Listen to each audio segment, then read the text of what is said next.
Do you suspect that your pool has a leak?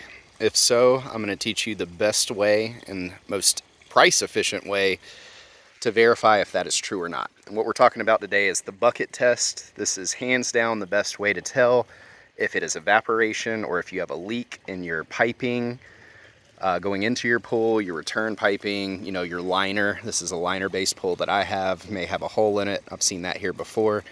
And ultimately what we're going to do is use something heavy like that block of travertine there.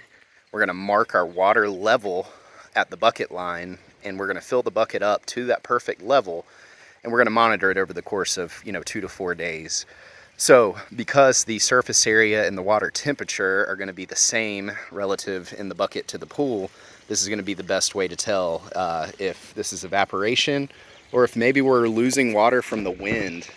Like you can see going on over here now, the wind will blow that water stream from time to time, and I'm wondering how much water I lose when that occurs. All right, let's go ahead and get started. I'm gonna get this set up and I'll show you guys how I did it.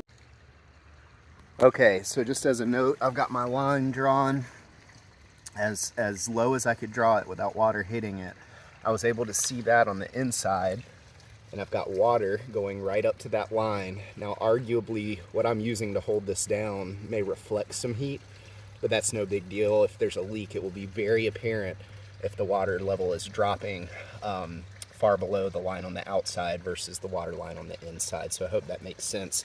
Arguably, a clear bucket would be easier than a colored bucket in this case, but that is the bucket test. We're gonna check in a couple days' time and see where we're at. So here we are 2 days later. You can kind of see the water movement and why from that pollen line at the top where it was and how it's gone down maybe a ½ inch in 2 days.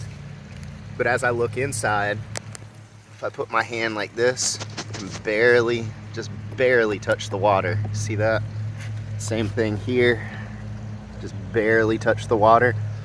Similar grip. I think it's safe to say if I do have a leak, it's a pinhole and not a concern. These super cold mornings and then 80-degree days can cause evaporation at a high rate. It actually can evaporate even worse than in the summertime, if that makes sense. So anyways, just wanted to show you guys the bucket test and how to quickly be able to identify if you have a leak in your pool, hot tub, koi pond, anything of that nature. Thanks for watching.